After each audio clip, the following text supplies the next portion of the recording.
Hello students, हम लोग class 6 में संस्कृत ज्योत्सना में पाठ 2 आदर्श शिष्य का पाठ पढ़े थे और इससे जुड़ा हुआ प्रश्नोत्तर भी आप लोगों को दिया गया था। आप लोगों को फेयर कॉपी में डालने के लिए आप लोगों ने बनाया होगा और उसे दोहरा रहे होंगे, रिवाइज कर रहे होंगे।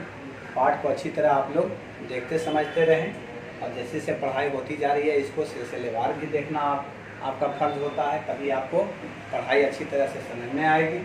तो भाषा नवनीतम में अभी हम लोग निम्नलिखित पदों में प्रयुक्त धातु तथा प्रत्यय अलग करके लिखना सीखेंगे। तो इस तरह से यदि आप लोगों को दिया जाता है पदा, यहाँ पर देख रहे हैं गत्वा है, पित्वा है, लब्ध्वा है, श्रुत्वा है, तो इस तरह से दिया हुआ है और एक तरफ धातु और दूसरी तरफ प्रत्यय भी दिया हुआ है। तो हम लोग कैसे अलग करेंगे? तो गत्वा मीन्स होता है जाकर, तो गम धातु हो गया, गच्छति गच्छ का रूप होता है, तो गम जोड़ क्या लगा देते हैं? कत्वा, यानी गम माने जाना हो गया और कत्वा लग गया तो क्या बन गया? गत्वा, यानी गत्वा मतलब जाकर हो जाता है क्रिया। जैसे मैं घर जाकर पढ़ता हूँ, अहम गृहम गत्वा पठामि, इस तरह से आप इसका वाक्य प्रयोग कर सकते हैं। इसी तरह से पित्वा, पित्वा में आप देख रहे हैं पीव धातु हो गया, मूल धातु क्या हो गया? पीव हो गया, और जोड़ क्या लग गया? कत्वा लग गया, और जिससे बना शब्द पित्वा यानी पीकर, है ना। तो इस तरह से इसको समझना है। इसके बाद जो आप देख रहे हैं लब्धवा, लब्धवा मतलब होता है लभ धातु हो गया, लभ मतलब लाभ लेना, प्राप्त करना, और कत्वा प्रत्यय लग गया तो इससे मिलकर के लब्धवा बन गया यानी पाकर। इसी तरह से हम लोग देख रहे हैं यहाँ पर श्रुत्वा जो है, तो इसका मूल धातु शुरू हो गया सुनना, श्रुणोति मतलब सुनना होता है, शुरू हो गया, जो कत्वा लग गया तो क्या बन गया? श्रुत्वा, श्रुत्वा यानी सुनकर, जैसे वह सुनकर लिखता है, स श्रुत्वा लिखति। तो देखिए बात प्रयोग जानने के लिए आपको ये सब प्रत्यय भी ध्यान में रखना पड़ेगा। इसके बाद अब हम लोग बढ़ते हैं नंबर 2 की ओर। नंबर 2 में आप देख रहे हैं निम्नलिखित वाक्यों का संस्कृत में अनुवाद कीजिए, दिया गया है। जैसे यहाँ पर है हिंदी में आपको वाक्य दिया गया है, इसको संस्कृत में कर देना है। तो एकलव्य अपने माता पिता के साथ वन में रहता था, तो एकलव्य का एकलव्य लिख देंगे। माता पिता के साथ, तो माता पितरौ स, है ना, यही हो गया माता पिता के साथ। वन में रहता था तो बने बस्ती अस्म आपको कर देना है, और इसको समझना भी है कि क्या अनुवाद हमने बनाया। रहता था भूतकालिक बोध करा रहा है, तो एकलव्य माता पिता के साथ वन में रहता था, यही संस्कृत अनुवाद इसका हो गया। इसको आप लोग दोहराएंगे, याद करेंगे। दूसरा है एक बार एकलव्य द्रोणाचार्य के पास गया, तो इसका हम लोग क्या बनाते हैं?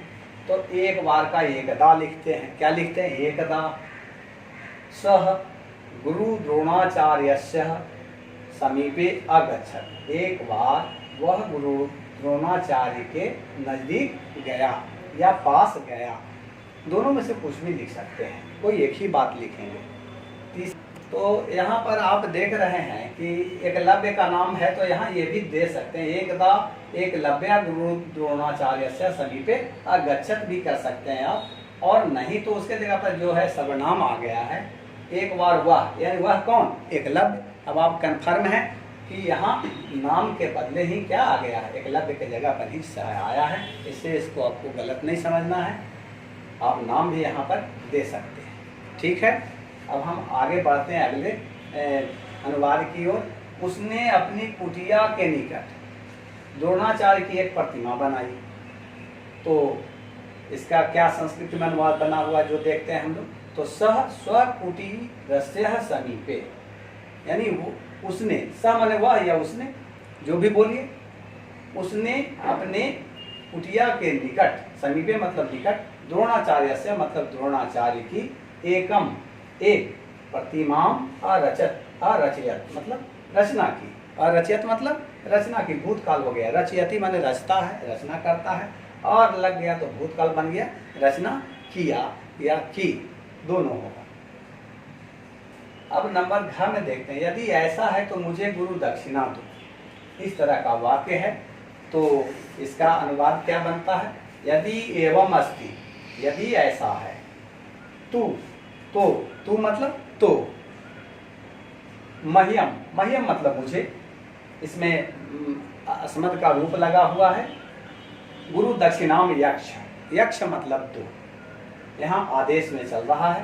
तो यदि एवं अस्ति तू मह्यम गुरु दक्षिणाम यक्ष, तो इस तरह से इसका अनुवाद बनेगा। और अंगा में है आप आज्ञा दीजिए, तो आप आज्ञा दीजिए का भगवान मतलब आप होता है। आज्ञाम देही भवान, या भवान आज्ञाम देही। यही तो है संस्कृत में एक अच्छी बात कि हम यहाँ से भी बोल सकते हैं भगवान आज्ञाम देही, आप आज्ञा दीजिए, या आज्ञाम देही भगवान, ये भी गलत नहीं है, अपने आप में सही है। अनुवाद इसका सही बना हुआ है। इसे आप लोग अपने फ्लैट कॉपी में डालेंगे और इसे दोहराएंगे। बस आज के लिए इतना ही, धन्यवाद।